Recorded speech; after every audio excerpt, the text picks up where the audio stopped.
1, 2, 3, 4, 5 pots, all boiling away, and I'm all steamed up too because we're doing HB eggs today on the French shelf. For decades, chefs like Julia Child have been trying to help us perfect what seems on the surface like a pretty easy assignment: boil an egg. If it was so easy, though, why would we need all this help? Hi guys, hope you're well. Okay, today we're going to do something very challenging. We are going to learn, I'm going to teach you how to boil an egg. Yes, you heard it right. I want to show you how to make properly hard-cooked eggs and off mole, that is a softer one. The first thing that you do in the round part of the egg, you make a little hole. Because there is water, turn on high, we're gonna bring it up to a boil. I'm just putting a splash of white vinegar in my water. I put the eggs in, once it comes up to a boil, I do 6 minutes, okay? Scientists in Italy say they now have figured out how to get to the perfect egg. It's going to take you longer than 6 minutes, but they say it's a perfect boiled egg every single time. Ernesto Di Maio is a materials scientist at the University of Naples, Federico II. Ernesto Di Maio, hello. Hello. Thanks for the nice introduction. Thank you for being here. How do you define what a perfect boiled egg is? Well, this is according to science. The literature says that you should boil the egg in such a way that the yolk is cooked at 65 degrees centigrade and the albumen at 85.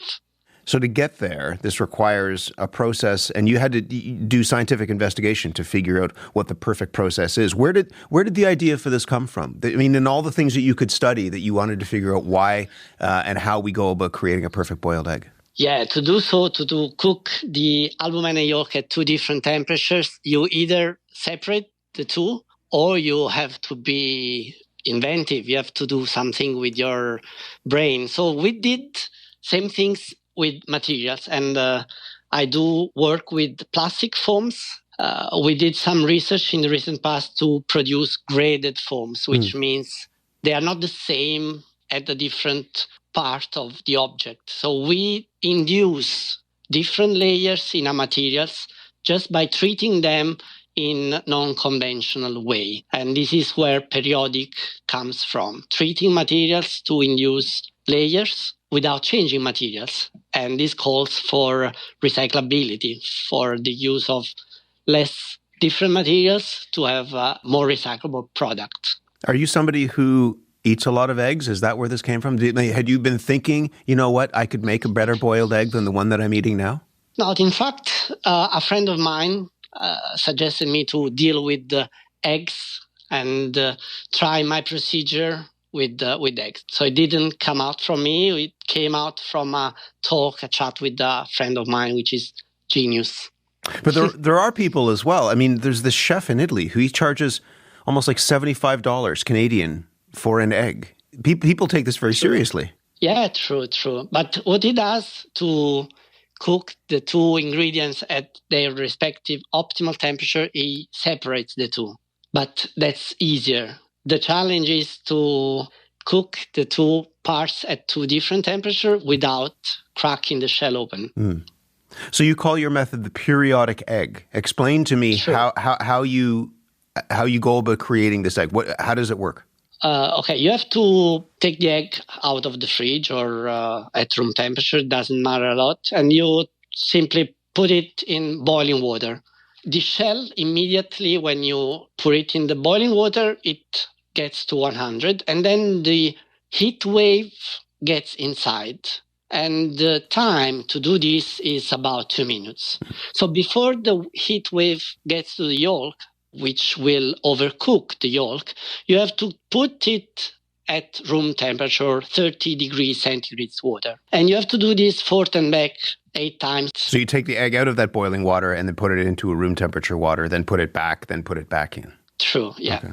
So this is the price to pay. The long time is, a long time, we know. But this is the price to pay to have the perfect egg. The long time is 32 minutes, right? Right. So you have it in each temperature of water for how long? 2 minutes for each bath. So 2 minutes, 2 minutes, 2 minutes, 2 minutes, up to 32. Right. Right.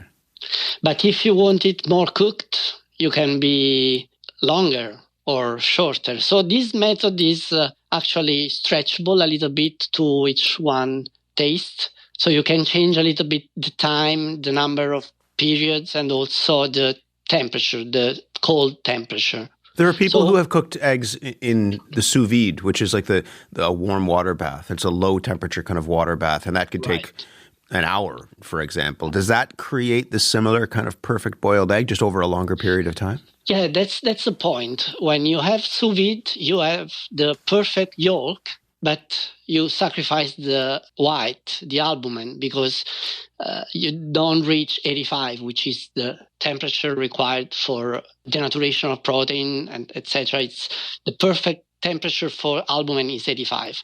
And this is always the case in cooking eggs. You have to sacrifice one of the phases because you have two different optimal temperatures. But your method suggests that you don't have to sacrifice anything, just time, that this will lead you to the perfect egg. Exactly.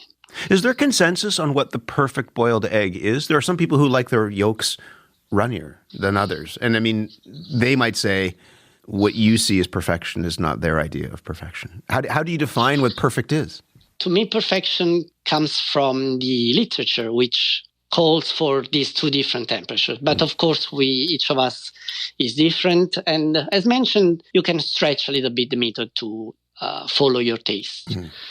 So you can, do it the way you like.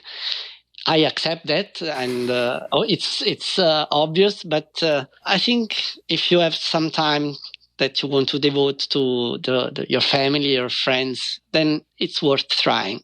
Are there shortcuts to this? I mean, one of the ways that I boil an egg is you boil it and then you put it in an ice bath, and that cools it down. It doesn't take 32 minutes. It might take 10 minutes or something like that. Right. No, our method cannot be short. Okay. So it has to be 32 minutes or nothing. Yeah, true.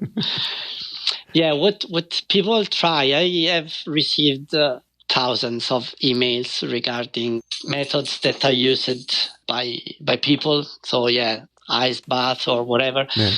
What we describe in the paper is the reason why you should do one of the methods that people have tried. So people do something by heart, by art, not by science. Mm. So our approach tells people why they should do in a way or the other, I think. Of course, it's not for your everyday breakfast, but I think on special occasion you may want to spend 32 minutes to provide a nice experience, I think, to your friends and relatives. Professor, now I want to try this. I mean, I have to figure out the right opportunity and the right guests to serve the 32-minute egg too. As you say, it's not just for a Monday morning, perhaps, unless your Monday is a luxurious one that stretches out in front of you. Thank you very much for this. My pleasure. Thank you for the work you do. It's important to me that science goes on everyone's table. So thank you. Ernesto Di Maio is a materials scientist at the University of Naples, Federico II, and one of the authors of a new research paper looking at the perfect way to boil an egg. Would you take more than half an hour to boil your egg? Recipes and techniques are passed down through generations, right? So maybe you learn something from a family member that will create a better boiled egg. I learned how to make an omelet from the film Big Night. Changed my life. If there's tell us how you go about making the perfect boiled egg. You can email us thecurrent@cbc.ca.